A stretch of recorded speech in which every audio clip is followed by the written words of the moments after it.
Y'all have been asking, so I am finally sitting down to do a little bit of a homeschooling update, and then also a project I've been working on that I need you guys to weigh in on. I need a bit of your advice, your opinions as fellow homeschool moms. So let's grab our coffees and chat about homeschooling, which is just one of my favorite topics. I'm so excited to be sitting down chatting homeschooling with you guys. It's been too long since we've done a homeschooling video, okay? Way too long. First, let's talk about the upcoming project so that y'all can weigh in the comments. Let me know what are some must-have features and things in a homeschool planner that you absolutely just feel like are a necessity. What are things that you feel like, you could live without? Do you prefer a more simplistic homeschool planner? Do you prefer one that is a combination of both your homeschool planning as well as just your everyday life, sort of like a life planner, homeschool planner, so it includes more than just your homeschooling stuff? Or do you want one that's just strictly homeschooling? What's your preference? If you're so inclined, leave me comments, talk to me. I'm also going to have a Google form in the description box that you can click on and fill out.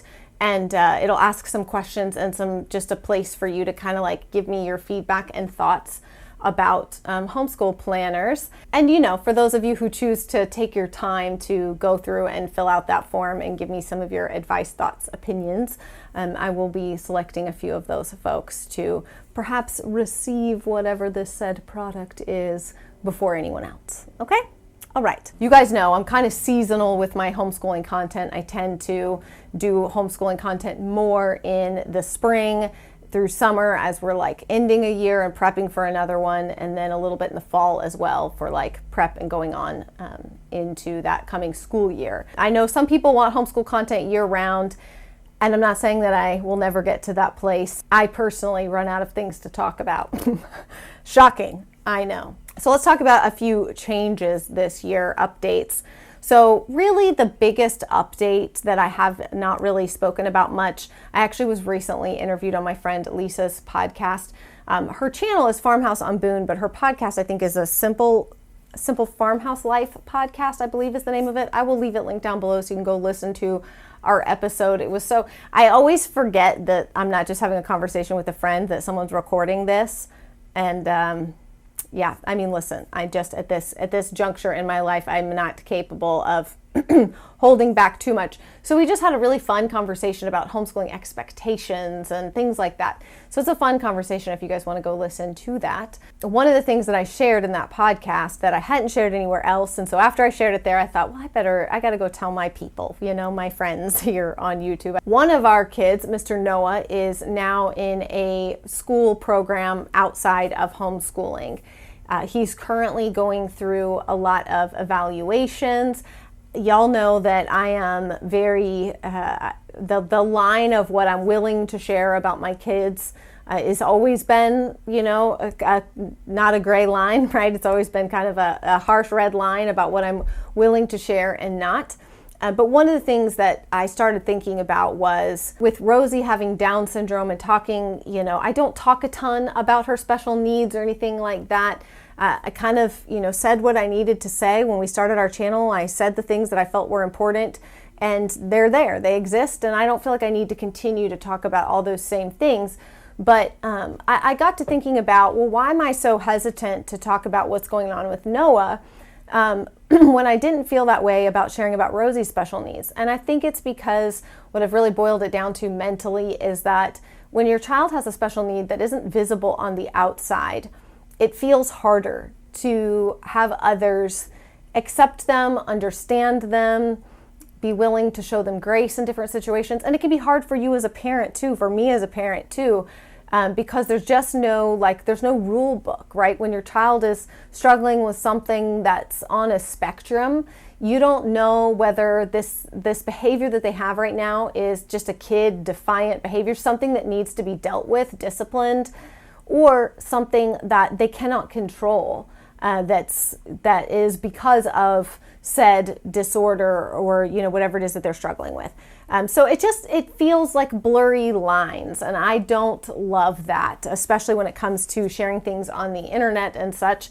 I don't like feeling uncertain So I just have learned to wait until I feel like I'm ready to talk about something, that I feel I can confidently share about something, and that I feel really solid about why I'm sharing and talking about it. So with all of that said, I don't have all the answers yet. So there's not a lot that I can share in terms of like diagnosis or anything like that. But I did recognize that my son was struggling, and it was just breaking my heart because I could see his effort. I knew my own effort, and it felt like, why is our effort not being rewarded with forward motion? And the farther that he fell behind, the worse that I felt, the worse that, I don't want to say the worse that he felt, because in a lot of ways that he doesn't know that he's behind in certain things. But there are ways in which he does. It becomes apparent when he starts to see his siblings pass him in certain areas, or peers, when he's out doing things, out in our community and with his friends and stuff like that. He can see where he's not at the same level they are in certain things. And then that like kills confidence and makes it harder. So we just knew that something needed to be done, something different. We had tried multiple things that weren't working, switching up programs, stuff like that, and none of that was really working. And so we started with a tutor and some evaluation.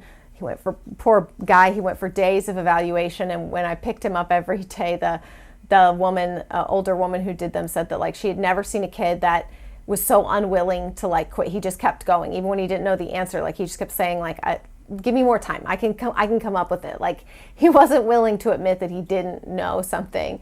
And I appreciate the perseverance, but it's obviously, the poor guy. I felt for him, and how challenging that must have been. We went through those evaluations, and, things were unclear. We ended up finding a very small little school that specializes in kids who struggle in school. I mean, that's their specialty, is kids who are struggling in school for a multitude of reasons. It's a very small school. The teachers there have huge hearts for these kids and huge hearts for what they do and helping kids, and they prioritize the same things I do. They prioritize reading above anything else. They prioritize exercise and play and movement and not sitting at desks all day, and they have like a very broken up day. I was just really, really pleased with the alignment of my values to the values that the school and these teachers have. It's been difficult, I will not lie, because we live not anywhere close. It is huge chunks out of our day every day, my husband or I, to drive him to there in the morning and go back and get him in the afternoon. He's only there 3 days a week, which is fantastic. He doesn't have to go 5 days a week. He goes 3 days a week. And it's a big chunk of our day because it's not really very close to our house at all. But we have seen improvements. He started there in the fall last year, not at the beginning of the school year, but a little bit into the school year. And he's still going through, like with them, he's still going through some evaluations and stuff like that, and therapies and things like that. So hopefully by the end of the school year, we'll have more solid answers. I certainly don't want to speak any, diagnosis out that's not been formally given to him, because that could change when all the formal testing stuff is done. As parents, learning to calibrate our expectations. And, I cried not because I felt like, oh, I don't want my kid to have, special needs or something. I mean, that's not how I feel at all. We intentionally adopted Rosie knowing she had Down syndrome. That wasn't something that stopped us from adopting a child. So it's not that, it's that I feel like how many years have I been asking this kid to do something that he wasn't capable of doing? Have I ever punished or taken away something that, for a behavior that he couldn't help? It's the guilt that sets in when you realize that what you thought was maybe behavioral defiance or lack of caring about something is actually something much bigger. But as I always tell y'all, to not beat yourselves up about that kind of thing. I'm trying hard not to, and I've kind of gotten in a better place with it, which is why I'm sharing it with you now. Because, at the end of the day, I know that I love my son and I want what's best for my son. I don't want expectations on him that the world has set for him, that anyone else has set for him. I want him to be a better him every single day. I want him to have forward motion and growth and feel success and achievement in his brain and in his life, what matches up for him. And that's the reason that we started homeschooling, to begin with, was to give our kids that chance to really be able to achieve at their pace. And his pace is going to look different than other kids in our family, and that's okay, because my goal for him isn't that he achieve some certain level of academic success and that's the only thing that matters. It's certainly not the only thing that matters to me. So I want him to grow into a man of good, strong character. Just like for all of my kids, the idea of I want all of my kids to be successful. Yes, but by successful, I mean, I want my kids to all achieve greatness within their own lives. Greatness within themselves isn't about money or anything else. It's about their character, who they are, how they treat other people, the way in which they approach life, approach their day. That's the greatness that I care about within each of my kids. It has virtually nothing to do with academic success. Some of the worst human beings are academically successful, and some of the greatest human beings I've ever known have no academic success to hang on their wall. So greatness within themselves is what I hope for all of my kids. That's been the biggest change for us. Everything else has kind of been on status quo, though the other big change that we're making is, you do things, you set things up, they work, they don't, you change things up. And one of the things that we're changing up is, this has always been like my office and our homeschool cabin, but it's a little difficult because homeschooling is life for us. And so sometimes when you set the standard that you're going to go outside to this cabin, to this other place to do school, and then not, it means that any little thing that happens in your day that sets that off kilter can end up meaning that you don't come out here, so you don't do school, versus having it be more part of our lives within our home every day. So we're going to do some rearranging downstairs and changing up the way that our playroom, the jungle room, is going to become the playroom / homeschool room. We've removed television. We still have tablets that our kids can watch things here and there, but we don't. We unplugged and removed the television. That was the TV's still there because it's mounted, but it's unplugged and the cable isn't there anymore. That's going to become more of a homeschool space and schooling space. And we also have our desk with the computer that's kind of right around the corner from that, and our kitchen area, which has been really great because we've got headphones there. So when kids need to do computer work, they can sit there to do that. So I'm going to share some videos as I kind of rearrange that room. I'm going to try to just work with repurposed items, and moving things around. I'm not giving the room a whole big makeover or anything like that. We all love the jungle room. It's just going to become the playroom / homeschool room. So I'll share that with you guys as I redo the space and rearrange things and kind of show you what I have in mind in there. That's my homeschool update. Just wanted to kind of fill you guys in on what's been going on, changes, and also hopefully, I don't put up these videos to come to you guys from a place of I'm an expert, you should listen, to everything I have to say, I know all. It's not that at all. It's me saying this has been my experience, this is what I've learned, and hopefully in some ways I can lead by example. I've told you guys before about, us hiring tutors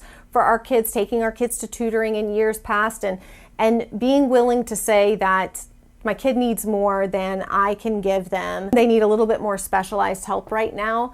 Is perfectly okay. It's more than perfectly okay. It's the right thing to do if you feel out over your skis like I did, to get your child the resources and help that they need that will help them to move forward and make forward progress. So be encouraged that if you're in that place and you're making those decisions, you don't have to homeschool every single kid for every single school year to be an excellent and wonderful homeschooling mom. That is not what defines that in us. Certainly not what defines us. So I wanted to share that with you guys, update you. Be sure to let me know your thoughts on the planner down below in the comments, as well as filling out that Google form if you've got time. If you don't have time, feel no pressure. but if you do have a few minutes to fill that out, I would greatly appreciate it. But that is it for me today. I've got another homeschool video coming up for you guys very quickly after this one. I've got a little book haul and a little mini unit thing that I'm going to be working on. So I'll share that in a quick, short, upcoming video. So that's it for me today, y'all. I hope y'all are having a fantastic and wonderful day, and I will see you guys again soon.